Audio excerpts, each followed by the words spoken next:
지난밤 평안하셨습니까? 4월 15일 목요일 한 절 한 끼 시작하겠습니다. 오늘과 내일 출애굽기 5장 말씀을 볼 텐데요.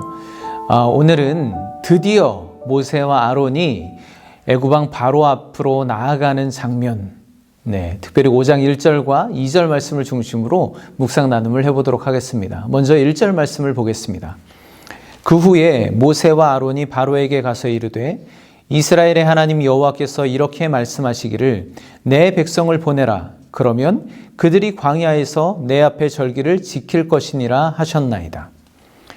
하나님께서 모세를 통해 애굽왕 바로에게 하신 첫 번째 명령, 그 말씀은 내 백성을 보내라는 선언이었습니다.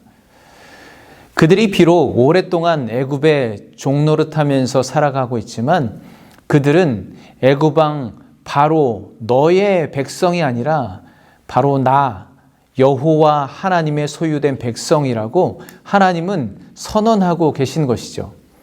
여러분은 이 말씀이 어떻게 들려지시나요? 여러분이 지금 거하고 계신 곳이, 속해 있는 곳이 어디인지 모르겠지만 내 백성을 보내라. 그들이 나에게 나와 나를 예배하며 섬길 것이다. 이 말씀이, 이 선언이 여러분의 삶의 자리 가운데 선포되어지기를 간절히 축복합니다. 그런데 바로 왕에게 이 말씀은 어떻게 들려졌을까요?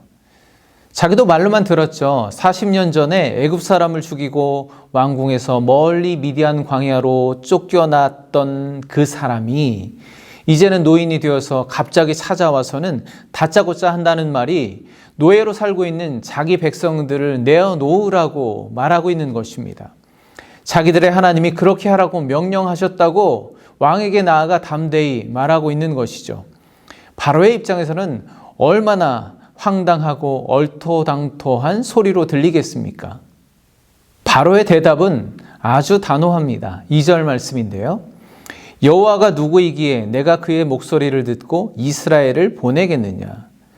모세의 요구를 이런지하에 거부합니다. 생각해 볼 필요도 없이 도대체 여호와가 누군데 내가 그의 말을 들어야 하느냐? 나는 그를 알지 못하니 이스라엘을 보내지 아니하겠다 말하고 있죠. 오늘 이 바로의 말은 실제로 그가 여호와 하나님에 대해서 금시초문 알지 못했기 때문일 수도 있습니다. 그러나 그가 수백 년 동안 애굽에서 살아오던 이스라엘 백성들이 섬기는 신이 여호와 하나님인 것을 정말 몰랐을까요? 그렇지 않을 것입니다. 그렇게 생각해 본다면 당대 최강대국의 절대 권력을 가진 왕으로서 고작 노예들이 섬기는 신의 말을 내가 들어야 한단 말인가? 무시하며 조롱하는 의도였을 거라고 생각할 수 있죠. 그리고 그냥 상식적으로 생각해 보더라도 이스라엘 백성들의 하나님이 여호와시라면 그들이 수백 년 동안 이 이방 땅에서 살도록, 그리고 오랫동안 노예 생활을 하면서 고난 가운데 처하도록 방치해 두시는 하나님이시라는 것이 이해가 될까요? 지금 바로는 그렇게 여호와 하나님의 존재 자체를 부정하고 있는 것일 수도 있습니다.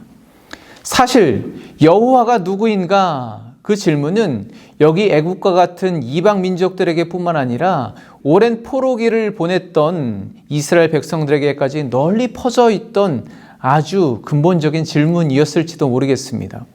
구약의 여러 예언서에 등장하는 이스라엘 백성들이 그랬고, 이후에 보겠지만 광야에서 오랜 생활을 하던 그들 또한 우리 중에 정말 하나님이 계신가 의문을 가지기 시작했습니다.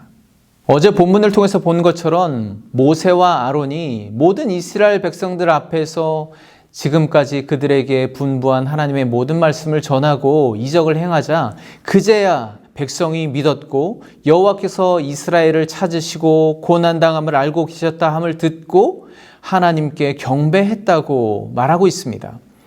아마도 당시 이스라엘 백성들은 모세가 그들 앞에 서기 전까지는 지금까지 하나님께서 우리를 잊고 계신다. 정말 하나님이 우리를 지켜주시는 여호와 하나님이신가?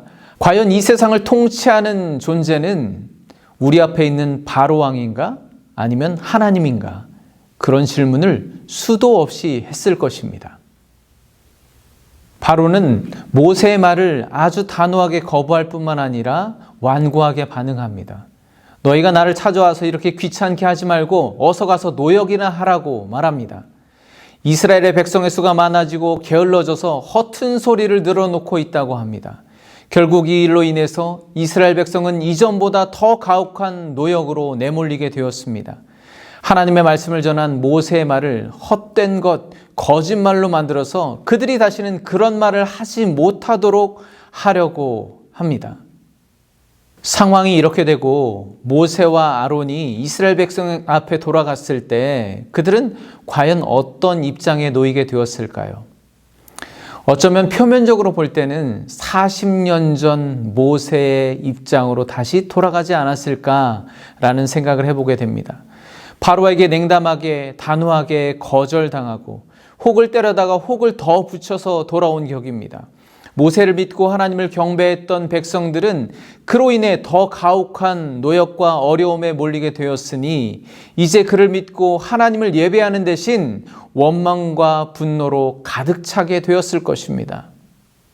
여러분, 우리가 하나님의 말씀대로 순종하여 살다 보면 어려운 문제가 해결되고 또 길이 열릴 것 같지만 그렇지 않은 경우가 훨씬 더 많이 있습니다. 오히려 더 복잡해지고 이쪽 저쪽 사방으로 나아갈 길이 다 막히고 이제는 운신의 폭이 점점 좁혀오는 것을 우리가 경험하게 되죠. 그리고 방향도 잃어버리는 것 같습니다. 세상은 말합니다. 너를 그렇게 고난 가운데 내버려두는, 방치해두는 그 하나님이 도대체 누구냐?